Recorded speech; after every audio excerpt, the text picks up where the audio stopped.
গণভোট সহ যে কোনো বিষয়ে একপেশে সিদ্ধান্ত না নিয়ে সরকারের উচিত সকলের সাথে আলোচনা করা।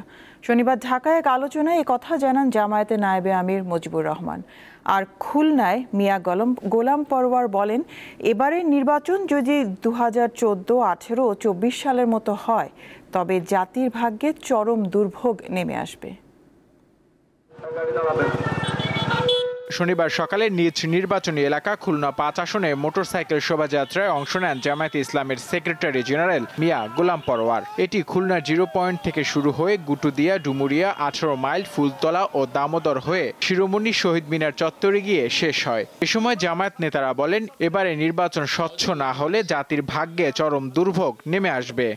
এবারের নির্বাচন যদি 14, 18, 24-এর মতো নির্বাচন হয়, জাতির ভাগ্যে দুর্ভোগ নেমে আসবে। আগে যারা দলের পক্ষে কাজ করেছে সেই ওসি, পুলিশ, এসপিরা সব পালিয়ে গেছে। আপনাদের বিরুদ্ধেও যদি সেই অভিযোগ আসে, আপনারা কিন্তু এবার পালাবার পথ পাবেন না। এদিকে শনিবার সকালে রাজধানীর কাকরাইলে শ্রমিক কল্যাণ ফেডারেশনের আলোচনা সভায় জামায়াতে ইসলামের নায়েবে আমির অধ্যাপক মুজিবুর রহমান বলেন, গণভোট ও জাতীয় নির্বাচন একই দিনে অনুষ্ঠিত করার একপেশে সিদ্ধান্তের কারণে রাজনৈতিক পরিস্থিতি ঘোলাটে হলে এর দায় সরকারকেই নিতে হবে। আমরা চাই আলাপ আলোচনার ভিত্তিতে সমাধান করতে হবে। একপেশে কোনো সিদ্ধান্ত এটা জনগণের জন্য ভালো কিছু এনে বহন করতে পারবে না।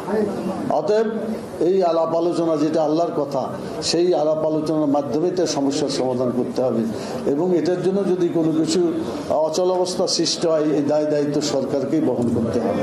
সরকার একটি বিশেষ গোষ্ঠীর দিকে আনুগত্য প্রকাশ করছে বলেও অভিযোগ করেন জামায়াত নেতারা। কাউকে গুরুত্ব দিল, কাউকে গুরুত্ব দিল না। নূর আলম, দীপ্ত সংবাদ, ঢাকা।